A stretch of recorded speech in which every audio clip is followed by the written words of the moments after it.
Williams yemmeri Bw'Agamba ennyonyi y'Abamerika eyagobye ku mwalo gw'e Mombasa mu Kenya wiiki eno n'ekigendererwa ekyokunyweza kaweefube wa Amerika omujja okunyweza ebyokwerinda ku ssemazinga Africa mu nteekateeka eyatuumiddwa US 2021 Africa Coast Deployment.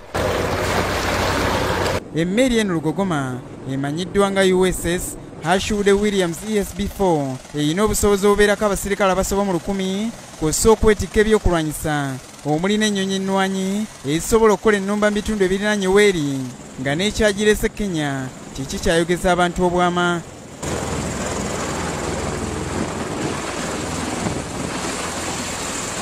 Emmeri Williams y'emmeri y'amagye ga Amerika ag'oku mazzi esoose okugoba ku mwalo gw'e Mombasa mu biseera by'emirembe gino. Omuduumizi w'emmeri eno munnamagye Captain Mike Concanon ategeezezza nga Kenya bw'eri ensi ey'omukago ne Amerika era okujja kwabwe Mombasa kuwagendereddwamu okusinziira Kenya banyweze ebyokwerinda mu bitundu ebiriraanyewo. Kenya is a priority to the United States and will remain an integral part of a successful US-African policy. The threat is there. Kinajjukirwa nti okufaananako ne Uganda abajjambula ba Al-Shabaab bazze batigomya Kenya nga beeyambisa amazzi ga Samazinga Indian wabula newankubadde Captain Concanon taboogeddeko amagye ga Amerika okubeera okumpi wano kirooto kya ntiisa eri abatujju.